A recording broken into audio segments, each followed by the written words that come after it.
Well, good afternoon, everyone. Welcome to Etown Links, a virtual resource for area businesses working to adapt to the effects of COVID-19. My name is Matthew Fritz, and I'm an associate professor of music at Elizabethtown College. I'm one of your co-moderators for today.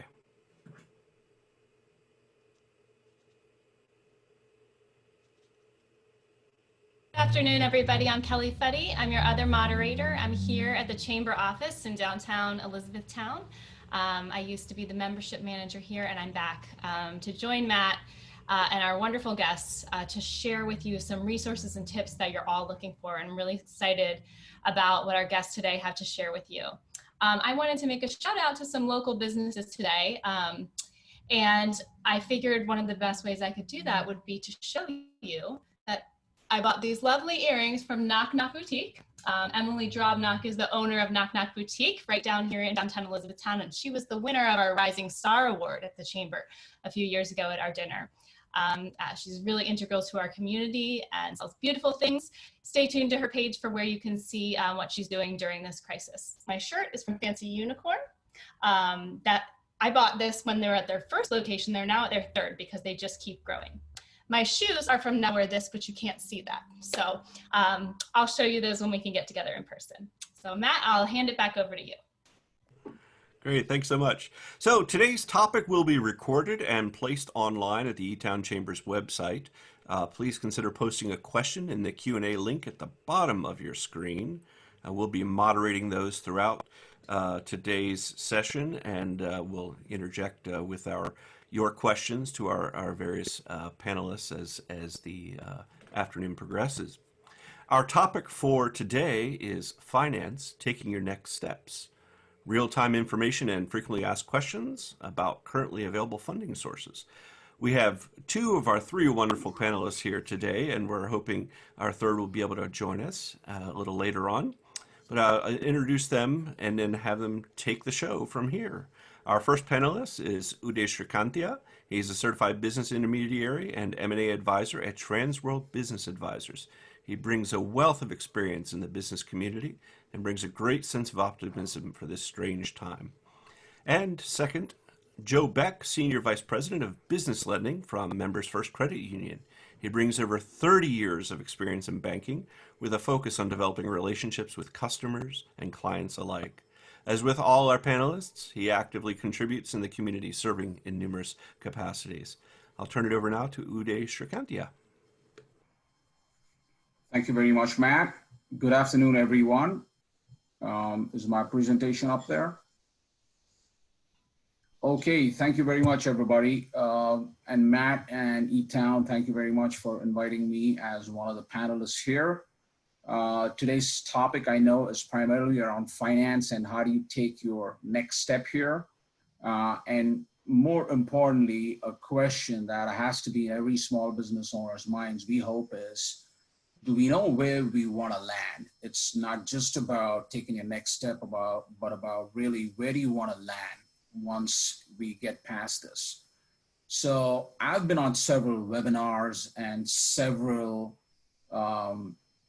Zoom meetings, and everybody talks about, with all these adversities comes challenges, and everyone's at a better place, and we all learn new tricks, et cetera, et cetera. All that is good, great motivational speeches, but the truth is businesses are hurting, businesses will hurt, and how do we as small business owners get together and try to figure out how we can help the local community? And that's where we come in as Transworld Business Advisors. A little quick background about myself. Been in this part of Pennsylvania, Hummelstown, for the last 20 odd years. Worked with the Hershey Company in several mergers and acquisitions and customer training and development and acquisitions around the world, and worked on the US sales side as well. I have been doing this for the last few years and love working with the smaller communities in the area. Next slide, please. So the burning issues, we are 9 days away from our governor calling it the yellow phase, if you will. So there is you essentially want to bucket that into short-term, middle-term, and long-term objectives as small business owners. So what can we do, and what are some of the questions you want to be asking yourselves? For the immediate future, yeah, everyone's looking at their PPPs, and now because most of the SBA was, that entire system was hosed trying to get the PPPs out there, and most people have now understood what they need to do as far as forgiveness of the loan is concerned. Do we know what happens next? What are the top 3 to 4 things you ought to do as PA turns to yellow? You got 9 days left, and then how do you successfully get through this and then able to plan out? And some of the business, every business has been affected. There are small business, every small business has been affected. Medium-sized businesses have been affected as well. Some of them are able to, essential businesses, less than some 8% of businesses across the country are really essential businesses, but even that is pretty foggy. Some say, hey, this is essential. Some would argue it's not. So how do we turn around and make sure essential businesses, the non-essential businesses that have come back and that are okay to work and start to work again, and there are some of the businesses as we see it, will perhaps take about 10 to 12 months to recover and find their feet back again. So the question is, at what stage, how do they restructure? What do they need to do? And bottom line, what is the value? Do they know what the value of their business is? I want to tap down again, another slide, please. The next paragraph. Okay, so what do I consider once everything opens up in the midterm? Because rules and regulations are going to change. It is going to be a new tomorrow. It's not going to, everybody talks about the new normal. I actually think it's the new abnormal. It's not going to be, everyone's going to have to get used to certain new ways of doing business. Will all the employees come back? Businesses will open, but are the employees going to come back? If the employees are not coming back, what contingency plans do you have in place? And bottom line, there is impairment of the value of your business, as we call it.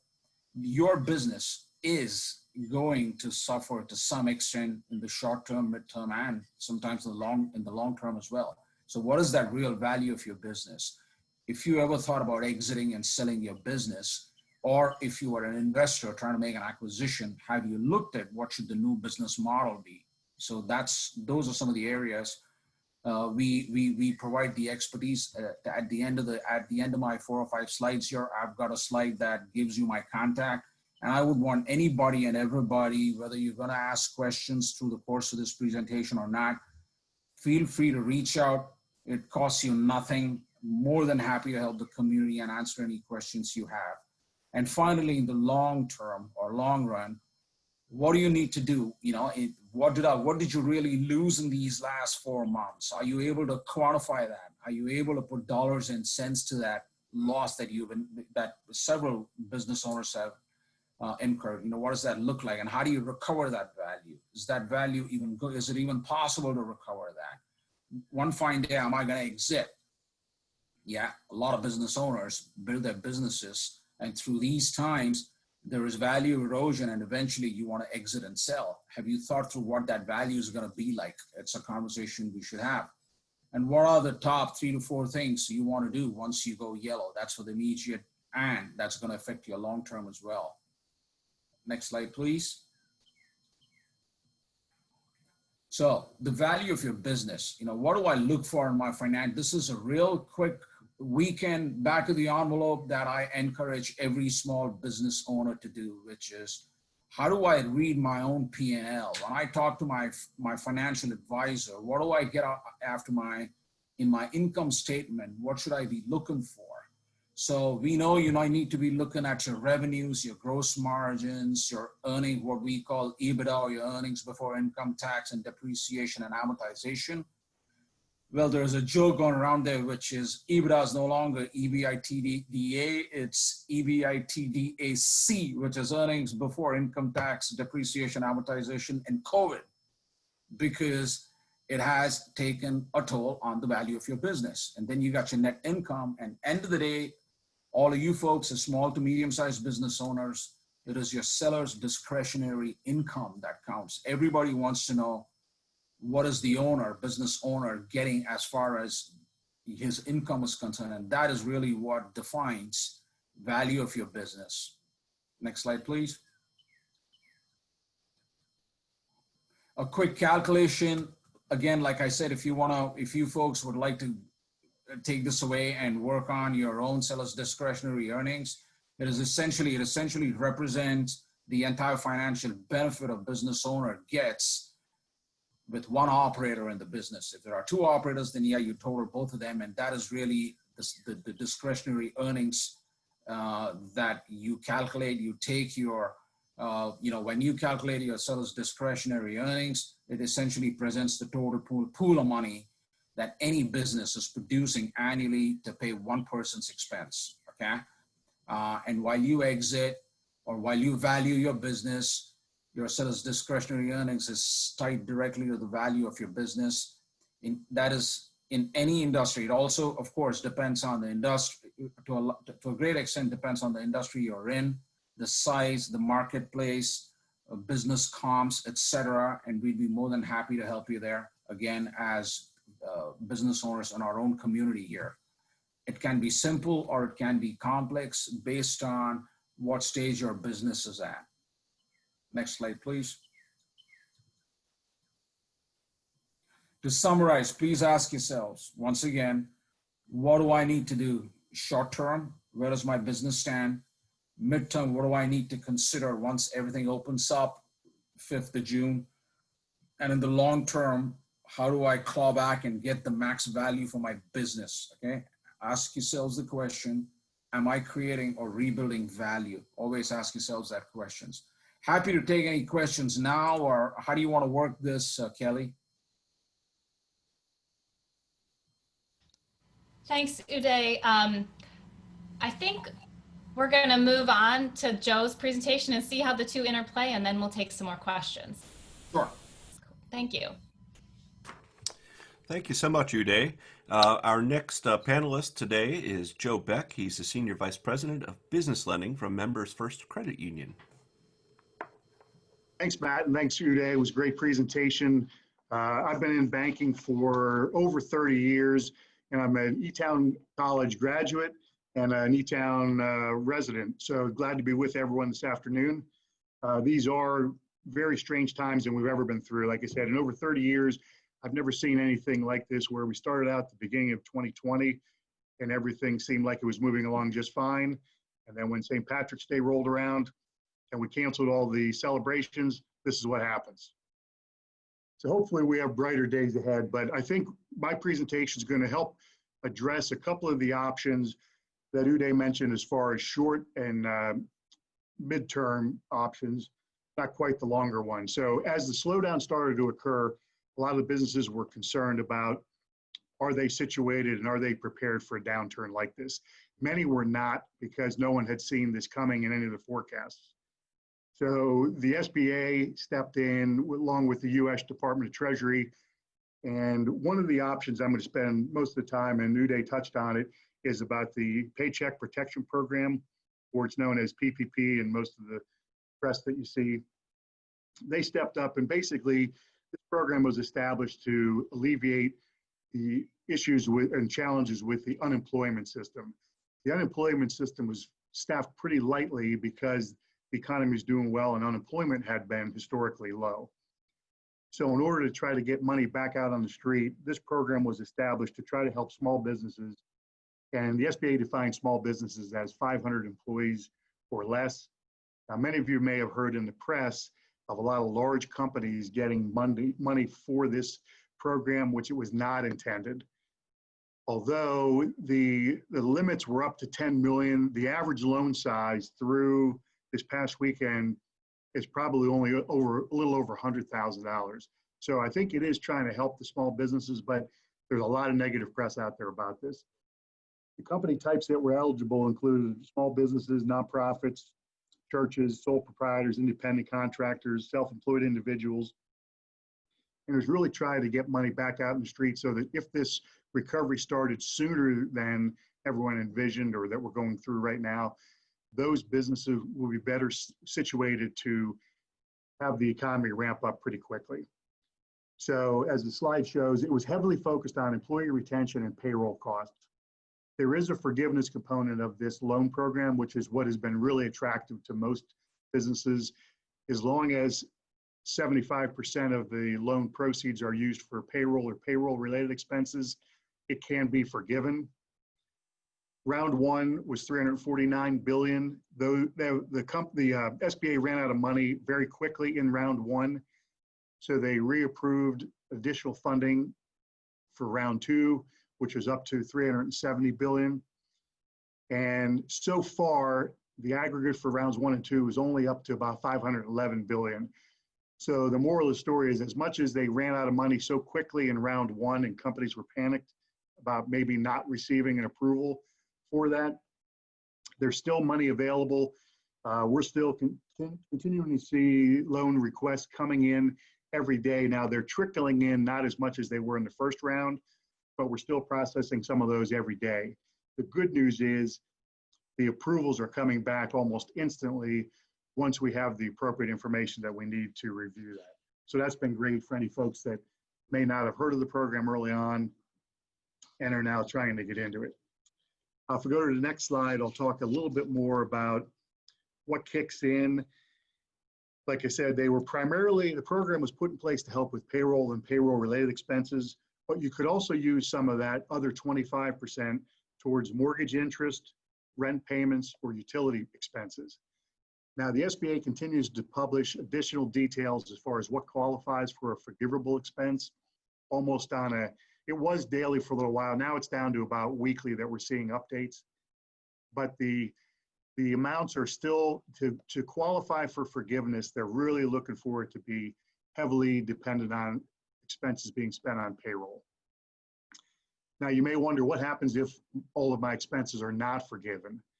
The loan program is set up for a 2-year program. There are no payments at all, no interest or principal or anything during the first 6 months.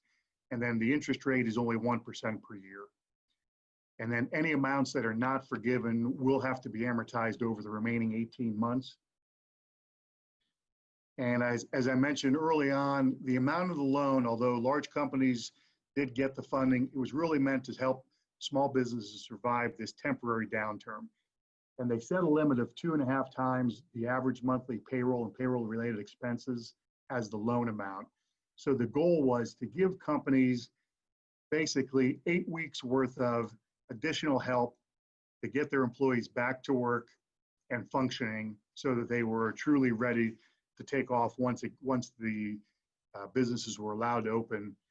The only real challenge to a lot of the small businesses right now is if they're not considered a true essential business, they're having trouble gaining the ability to reopen fully.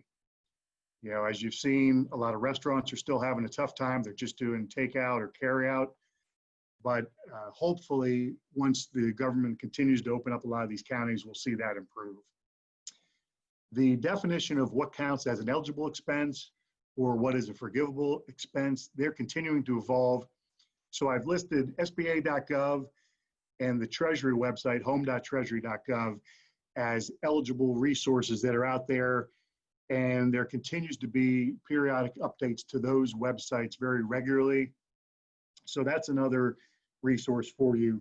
A lot of financial institutions, Members First is included, have put frequently asked questions out on their websites to try to help companies get through these challenges and try to stay up to date on these programs. Because as a typical government program, it was put out in a hurry. So there were a lot of questions when it was first put out there, and the questions have continued to evolve. As Uday mentioned, now that a lot of these companies that have been able to obtain a PPP loan, they may be in their 4th, 5th, 6th week. So now they're starting to shift gears and try to determine how they get the majority of that loan forgiven, because that's the biggest benefit of the PPP program, is that it does not turn into a loan at the end if those amounts can be forgiven. So that's a huge benefit to a lot of the small businesses out there. And some of the sectors we're seeing out there that are hurting the most, that took advantage of a lot of these PPP loans, are certainly the hotel and lodging industries, hospitality, your local bars and restaurants. They're all in addition to the entire small business sector, they're all taking advantage of this program so that they can hopefully get jump started once everything opens up. As Uday mentioned, the potential for business devaluations is unfortunately a long-term effect of what's going on with COVID, because we just at this point don't have an idea of how many of these companies will be able to come back, how quickly they can come back, and will they still need the amount of office space that they're using or retail space that they're using. Right now, a lot of companies are operating at far less than full capacity, and they're doing Zoom meetings to continue on trying to have business as usual. So I don't want to spend too much more time on PPP, but I will allow time for questions on that. Next slide, I just wanted to mention that other programs that are available, PPP has taken the lion's share of the media attention over the last month, but various chambers of commerce and economic development corporations continue to offer a lot of local and or in partnership with the Commonwealth, various statewide programs. Some of the other traditional SBA programs many of you may be aware of are the SBA 7A programs. There they have loans up to roughly $5 million. There's an SBA Express program, which is for smaller loans up to $350,000. And then they also provide various lines of credit for working capital, or believe it or not, they offer programs to help import companies, which right now, I think with a lot of the transportation challenges, importing probably is going to need some support as well because of just the pure delay. And one final program that I wanted to mention in here that originally was not available, a lot of independent contractors and self-employed individuals were not eligible for your traditional unemployment compensation programs, but they did come up with the Pandemic Unemployment Emergency Compensation, which was part of the whole CARES Act to try to help those individuals attain funding sources that they would not typically have access to. And I consider this piece of the puzzle an alternative to the PPP loans for the much smaller dollar amounts. So it may not fit your traditional small to medium-sized businesses, but it's great for independent contractors and self-employed individuals. Brian, if you want to go to the next slide, we'll kick in. Finally, the one piece I wanted to mention is that as you talk to your financing partners that are out there, any of the financial institutions, banks, credit unions, different entities like that, they do continue to offer traditional lines of credit, term loans, and mortgages. And even though we've been going through some of the most strange challenges we've ever experienced, we still have seen good demand for lines of credit, term loans, and mortgages. We've seen a lot of common requests coming in for if someone has a line of credit, they're looking for an increase to that line just to give them additional working capital. Or if they don't have a line, they're looking to establish new lines of credit. Many financial institutions, including Members First, have offered interest and principal deferrals of up to 180 days. That we're trying to give solutions to give people cash flow relief over this temporary situation that they're going through. We've limited up to 180 days because if you get beyond 180 days, a lot of times the regulators will look at that as a troubled debt. So a lot of the borrowers, as well as financial institutions, want to try to prevent that. Finally, there is assistance out there for consumers. That's typically on a case-by-case basis. Excuse me, and they generally do it for shorter terms, 1 or 2 month skip payment cycles, but that is out there as well as another alternative vehicle. And each of the financial institutions may have specific details that might be different than some of the other ones, but in general, most of the ones that we've talked to are trying to offer relief for that 1 or 2 month period. So hopefully that gives you an idea of just some general financing options that are out there now. I wanted to leave plenty of time for questions as we try to navigate these uncharted territory that we're living through every day right now. So I think I'll turn it back to Matt and Kelly and see how they want to handle it from here if there's been questions coming in. Great, thank you. Thank you so much, Joe. Thank you so much. Well, one question I have that I think is on a lot of folks' mind is that we have A lot of folks who are anxious to get back to business and certainly back to life as we knew it pre-COVID. We don't know that that's really ever going to happen, but the big question on everyone's mind is when does the state move through the various levels? But beyond that, probably more importantly, is where and how do we get to a point where consumers are going to feel safe enough to be out in the business communities, shopping, et cetera, et cetera. So my question is, what resources are you aware of, either of you, for small business owners in retrofitting their establishments and in helping to ease the mind of somewhat skittish consumers? Yeah, that's a good question, Matt. We've seen a lot of clients that we have in the hospitality industry and in the restaurants. They've actually taken this time when they've been unfortunately shut down for in-restaurant dining and doing mostly takeout. We've seen them doing a lot on cleaning protocols, setting up spaces between a lot of the tables so that if the government slowly opens up and maybe you're only allowed 25% capacity, we've seen a lot of the folks taking that stance now so that they are ready. And from a financing perspective, some of those folks, if they have a mortgage or term loans, they've been looking at what type of concessions can we do, or can we do an increase to a mortgage or a term loan to help fund any of those improvements. A lot of what they've done have been just blood, sweat, and tears in the cleaning side. So they've used their existing employee base to try to help along that standpoint. So they haven't needed significant dollar amounts. It's been more cleaning, and I'll call it freshening up, their businesses. And Matt, a lot of the, just to add to what Joe just mentioned, a lot of the businesses, they realize that if you're going to operate 25% of full capacity, you are going in, you structured a P&L with 100% capacity. And now all of a sudden, if you're saying take 75% off the top line because you're only going to be able to accommodate 25% of traffic, you're never, the ink at the bottom is always going to be red. So it's just, so financially, it's just not going to work. So a lot of the smarter restaurants have actually shifted gears and said, you know what, we got to bite the bullet and look at how we're going to market our food and what we can do if it's a sandwich place or if it is, actually pizza places are doing extremely well. They're making money because as a business model, inherently pizza places are takeout. Any pizza, whether it's Domino's or Papa John's or any of these guys, there is Papa John's and those guys, there is no eating at all. It's all takeout. So the only segment they might have lost is people that are thinking that it's $3 or $4 cheaper to go to Giant or Costco and get a large pizza and bake it myself versus ordering a pizza. But that is being more than compensated by people who, instead of going out, are saying, hey, the heck with it, we're going to order a pizza. So pizza parlors are actually doing extremely well.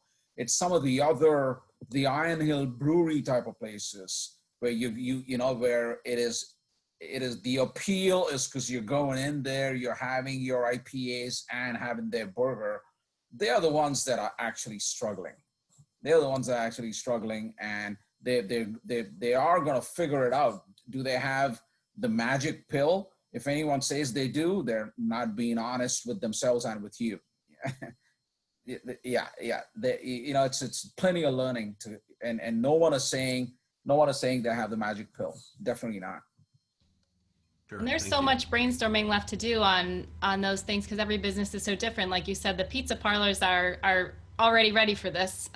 Their model fits, but a cafe that's next door to Iron Hill where people go for a coffee after dinner or a show, they've got to look at what their new value is so differently. Yeah, it's exactly. Starbucks is going to survive because 80% of their business is drive-through, but I can't say the same about Folklore. I'm curious, and along those lines, are there financial resources for, especially small business owners who might not have a whole lot of experience in the marketing side of things or a budget really for it? I imagine it's going to be essential for their survival, not only to adapt, but also to get the word out to to the community and at large.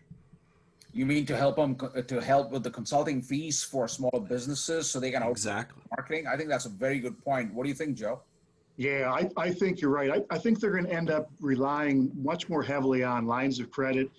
That's why we've seen people conserving cash. Our cash balances, we look at the loan side as well as the deposit side. The cash balances are really much higher than we forecast originally because people have hoarded cash during the downturn.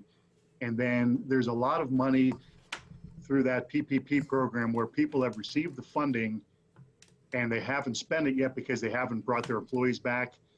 So they're trying to conserve cash to the best they can. And then they're trying to also make sure they have lines of credit to try to handle some of those unexpected expenses that they're going to have to try to get back up.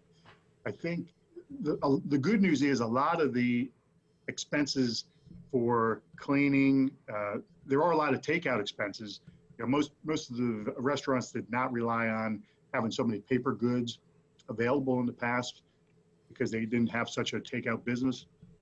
So they're going to have to work with their vendors to, stock some of those supplies that they have historically not had. But they will rely heavily on what we can provide as financial institutions for lines of credit and other term loan type vehicles. But we're trying to be cautious because some of those folks, as Uday mentioned, they were not in their budget. So they're going to have to try to retool and try to figure out if they're not getting the revenue, how can they cut expenses to match their new revenue levels until they get restored to normal. Thank you. I have some more questions from those who are participating. Just went away. Give me 1 second. Just kind of logistical questions about the PPP. The first one being, what documents do I need or will I need to show to get that PPP forgiveness? We've been telling a lot of our members to just make sure you keep good track of expenses. So in essence, there's an 8-week time lag from when they get the loan to when they can start applying for forgiveness. So over those 8 weeks, along with your internal records, if your payroll provider can provide good payroll reports for you, that'll be extremely helpful because the lion's share of the expenses will be related to payroll or payroll expenses. So that's one thing. And just keep good track of the other, what I'll call that other 25%. There are some movements afoot where they're lobbying the SBA to try to get away from that 75-25 split where you have to have so much of your expenditures tied to payroll. And I do think there's going to be a chance that they could soften that. So a lot of the early ones, when this program started April 3rd, it's becoming clear the longer that this program is staying in place that they do need to have more flexibility and relief because some of the businesses haven't been open. So they're looking to probably give relief on that 75-25 split. And there is talk afoot about trying to expand that 8 weeks into maybe 12 or 16 or maybe even longer so that they'll be able to have expenditures that will fit in those buckets that will qualify. That makes a lot of sense. And that actually is a great segue into the next question, which came from someone, and I was also wondering. The participant says, my employees make more on unemployment than they make at work. What if they don't want to come back to work? So how do I get to that 75% if they won't come to work so I can pay them? And how does that affect the forgiveness? Yeah, that has been one of the anomalies that is very hard to try to give people comfort to, because with the enhanced unemployment compensation, that's a very factual statement that people could stay home, get paid, get the $600 bonus, and they're at home doing yard work or sprucing up their homes or whatever, helping homeschool children. The good news is just recently, I think it was about maybe 10 days ago, the SBA did come out with guidance that companies will not be penalized if they make a good faith effort to bring their employees back. And by bringing the employees back faithfully, they mean similar number of hours, similar pay scale. So you can't just have them come back for a couple hours a week or at a very reduced level. That won't count. But if they make a good faith effort to bring their employees back, they will not be harmed by that calculation that reduces the forgiveness. So I think that's a good balance that SBA has come out with for that. The only negative is if someone refuses to come back, the onus is going to be on the companies then to quote unquote report those employees as being, not wanting to come back. It will then jeopardize their unemployment compensation. So they're not going to be able to have it both ways.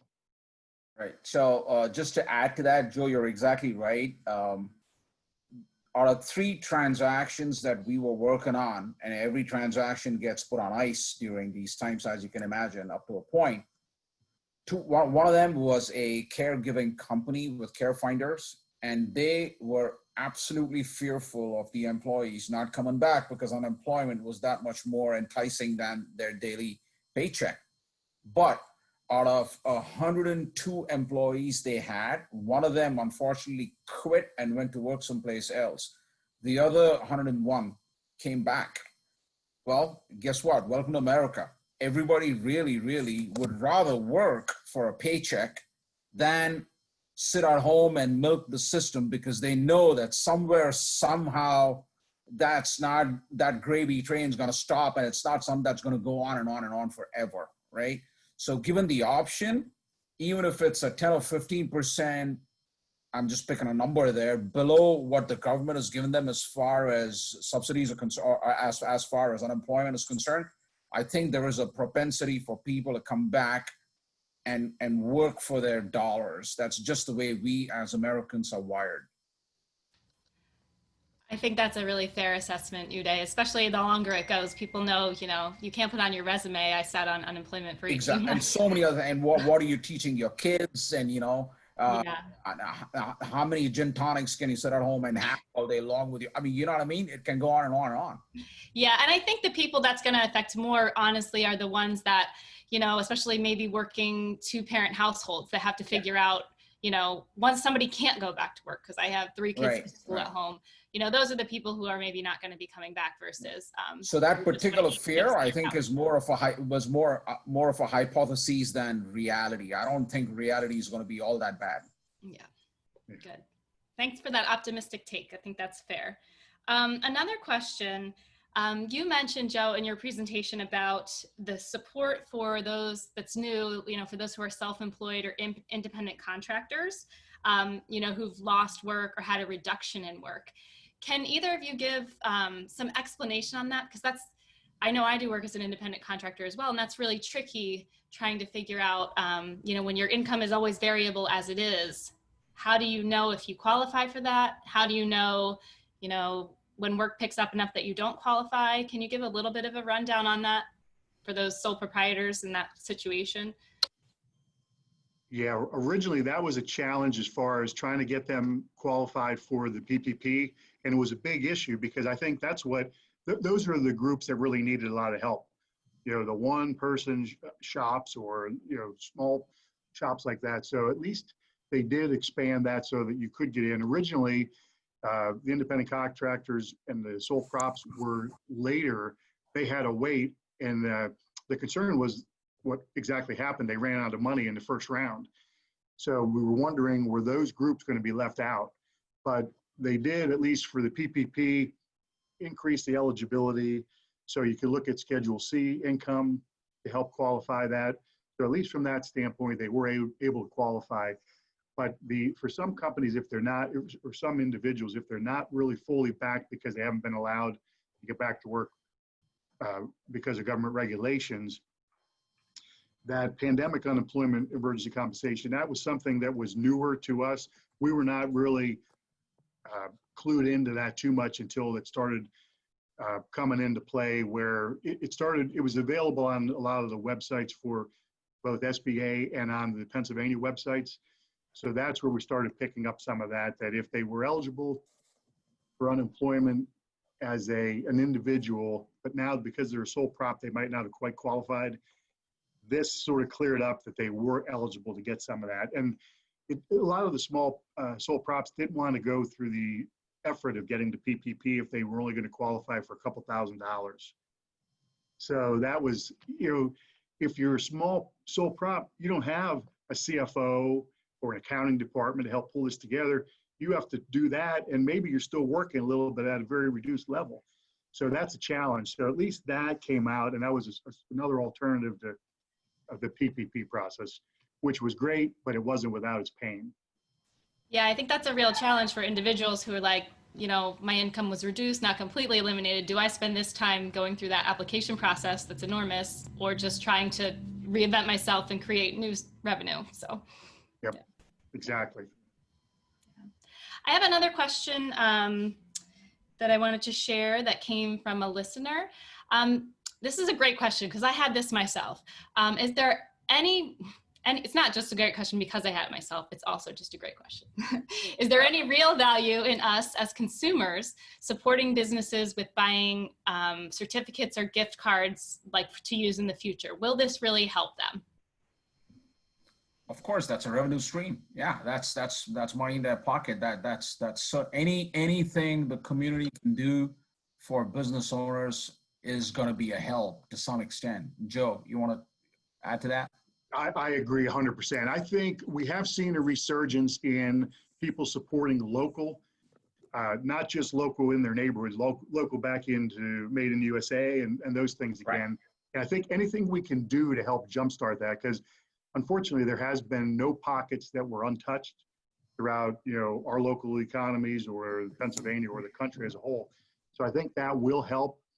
And, I think it is great to see people trying to help support local restaurants, buy gift cards when retail shops open up again, because some of those retailers, they close their doors around St. Patrick's Day, and other than going in to clean and organize, they really have not been sure how to stock inventory because they're not sure what the demand is going to be. But I do hope people do spend a lot of more money, a lot of money locally, like the local shops in Elizabethtown. That would be great. They have great products, and hopefully this will help them lead the resurgence, I think, as we're coming out of it.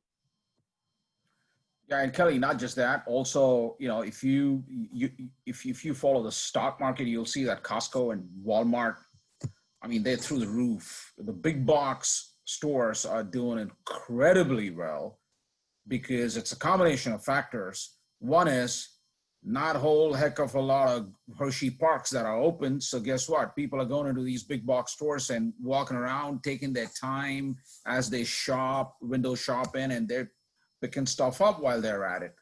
And two is, to Joe's point, a lot of the smaller neighborhood stores are closed. So I think it would be a tremendous gesture for the community in general to sort of spread the love, if you will. Absolutely. And I touched on this a little bit last week, but we'll continue to promote through the chamber. We have some of our local business, including some of the ones I mentioned at the beginning, where you can still find new ways to shop online through them. And we'll continue to work on consolidating access to that so people know how to find it, so that they can support these businesses until they can open their doors again, because it is so important. And we're fortunate that we have so many great local businesses where most things that, you might choose to buy online on Target because it's really simple. It doesn't actually take as many more steps as it used to just a few extra clicks online to find a local resource where you can support somebody. And like Uday, we talked about just before we went live today, how, when a business is lost, it's not just a loss to that business owner and their family, it's a loss to the community. There's a ripple effect. So you support the community, you're supporting yourself and your family too. I want to kind of pose a question or a point of discussion, because we talk, I think oftentimes in business, we talk of transactions of physical things or services and things of that nature. Me being the arts guy, the music guy, a huge impact of all of this, of course, has been live music, live theater, anything in the realm where you're having people gather together. The revenue loss there is obvious, but the societal loss, I think, is dramatic. And that desire to come together and have joined experiences. But I'd love to hear some thoughts on how the arts can come back as well. Yeah, I think that's critical. There's a huge void. Even we're noticing it when we're not even at half staff coming into the office. We're doing a lot more remotely. Our branches are they're open for business, but by appointment only, and the drive-thrus are still very active. But I'm worried in general about the people-to-people contact, that people are losing that. You know, we kid some of our fellow workers that are not in every day when we're on Zoom calls. We think they look like they're losing their mind and they're losing their edge a little bit. But I am worried. I'm a big fan of the arts community as well. And I think over the there's been a resurgence of local arts, music, theater, paintings, everything locally. They've done a great job, I think, having them in coffee shops, brew houses, outdoor venues. So I think we've made a lot of progress as a society showing the value for art. And I'm worried, I think people are starved for it and ready to get back out, and they would do anything they can do to do it in a healthy way. So I'm hopeful that that will really steamroll it, because you hear all the large concert venues saying that they don't anticipate having any shows throughout the whole summer. So it'd be great if the local communities and the local artists could really benefit from that, because I'm worried about the funding for the arts community as we go forward. You know, the arts community always goes up and down with the economy. And when the economy suffers, the arts community is one of those discretionary items. You see companies pulling back a lot on their gifts.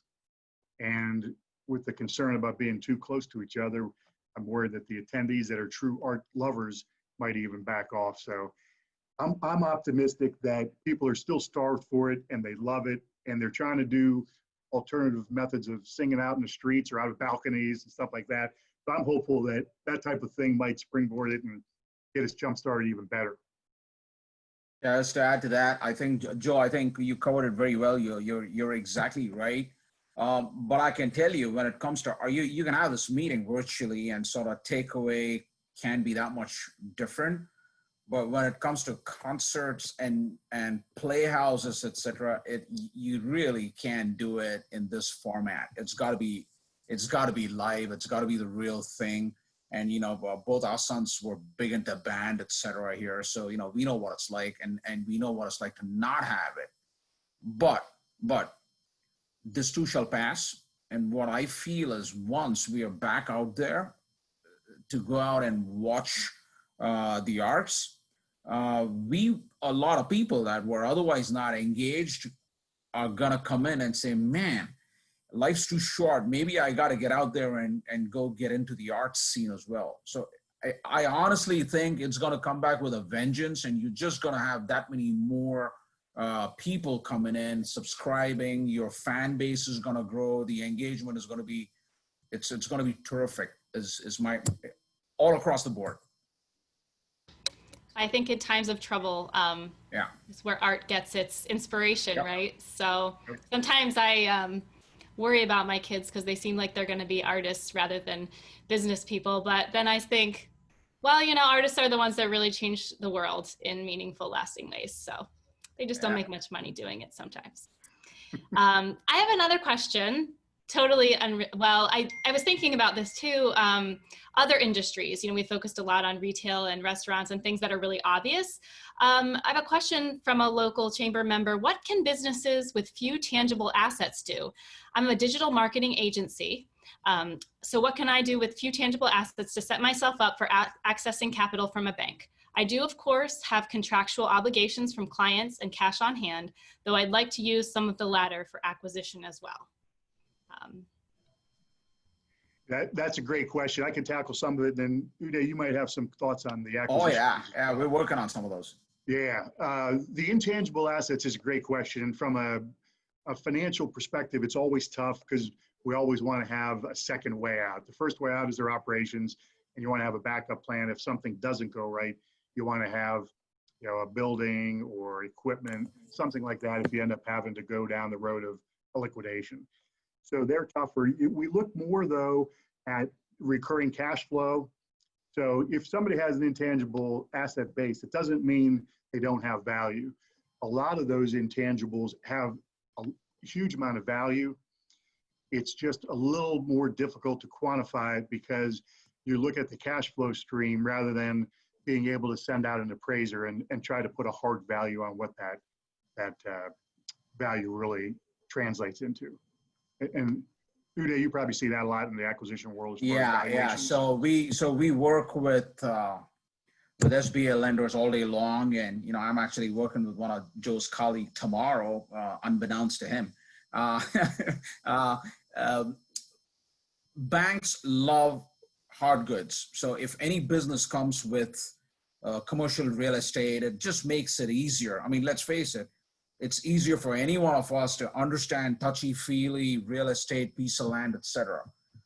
That aside, banks are also very clever and very smart at lending based on a solid business plan. So every SBA lender will want to see a business plan. So if this person who posed the question has a pretty strong business plan and is able to demonstrate how the recurring income stream is going to look like, there is a huge value that banks will assign to that. Thanks. This person also had a second part to the question. Similarly, what suggestions do you have for identifying companies that are looking for acquisition partners at this time?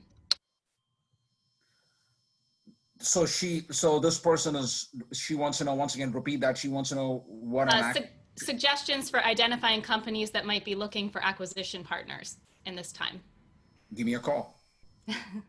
Great. Be more than happy to help her, because we've got, I don't want to just say a couple of things here on this in this format. More than happy to tell her exactly how to go about and get herself or himself out there as far as being acquisitive is concerned, right? And their accountant or attorney may also be aware of some of their clients that are common, that may know someone's looking, either maybe it's they're ready to transition into retirement, or maybe they just decide, it might be the right time to try to sell out and move. Joe's exactly right. It all depends on how he or she markets their business. Mm-hmm. Great, thanks. I have one last question, again, about a different industry that is important locally in farming and agriculture. How is this affecting your clients that are in that industry? I've seen locally, farms that, because a chicken processing plant is shut down, they, have to kill off their flock of chickens, and they're trying to find new ways to get it out to people through different means. Any advice or thoughts on those industries, looking at their short-term, mid-term, and long-term? Yeah, they have a little bit of advantage that they normally have. Some of their assets are very hard. So as we were just talking about financing options, they have generally land and buildings, they have equipment. So they have financeable assets there. And the PPP program did finally come out and say that they were eligible for PPP. So that was at least some changes that they made midway through the program to help them there. I am a little concerned about the stories you hear about. They don't have enough labor to harvest crops or take care of their livestock, different things like that. They're probably, hopefully it's short term, because I do think they're also one of that industries that are trying to come up with alternative ways to either manage their business or grow their business. So I'm hopeful that they'll come up with alternative methods or locations to move the product, because food banks and different areas like that have huge needs, and hopefully they can get their product to market quicker. So hopefully it's a temporary need. Maybe it's a couple months, and there they may be looking at lines of credit that hopefully can carry them through short term. So you generally want to look at line of credit alternatives if you're looking at a short-term need, and you want to look at term loans or mortgages if you're trying to look at financing over a longer-term period. Yeah, we're working with a chicken farm out in Lancaster, and they just they killed 300,000 chicken. That's because it's the eggs, the chicken, their hogs, right? So it's a threefold business, and out of their eggs, 55% of the eggs go into food service, into cartons, into egg whites only, and then all of that gets supplied to the hotels, which is a huge sector. Guess what? With all the hotels closed, a significant percentage of that business is now lopped off. So it's a snowball effect, and for all of that to really come back to normal, we're still a ways away from that point. And you're right, Uday. They're also used to supplying. In that case, they supply a lot wholesale. So a lot of the grocery stores, for example, were running short on certain products because, as a consumer, you're used to buying a dozen eggs or a gallon of milk or a box of rice or something. Whereas if you look at a lot of the food wholesalers that are around, They Yeah. sell large commercial volumes. So the packaging industry really hadn't had time to shift. So a lot of the restaurants were not obviously buying any or much less quantities of food. So all those commercial packaging sectors had nowhere really to get rid of the product unless you wanted to get the neighborhood Right. together and figure out how you're going to get rid of 5 pounds of rice or a 25-pound bag of rice. The same problem we had with toilet paper. It's all Exactly. in the offices where no one's going to the bathroom. Oh, don't get me started about that. Well, I think that's a good note for us to close up on. I'll let Matt Paper. take over here. Yes, well, thank you so much to our panelists for joining us, and to all our participants online. Thank you to the Elizabethtown Chamber of Commerce and to Elizabethtown College for their collaborative effort to bring this vital resource to our business community. We thank you so much, Uday and Joe, for your expertise and your willingness to share your time with us. My pleasure. Thanks for having us. Thank you. Yes, thank you so much. I learned so much, and I'm sure those who watched live and those who will watch recorded will be thankful for your time and You're your welcome sharing. to reach out, here to help. Yes, thanks. So I want to give you a little preview, everyone, of next week's session. Again, here on Wednesday at 12, same link. We'll be talking about taxes, what's new to know, new deadlines, CARES Act tax implications, workplace-related tax issues. So should be a thrilling time. We have Randy Fackler, Principal and CPA from Brown, Schultz, Sheridan, and Fritz, John Sadazan from John's Tax Service, and Phil Rudy of White and Rudy that will be with us next week. So you'll get everything you need to know. Please send your questions in ahead of time on the Google form or during the session to the Q&A. And thanks again so much for being with us, Etown. Take care. Thank you.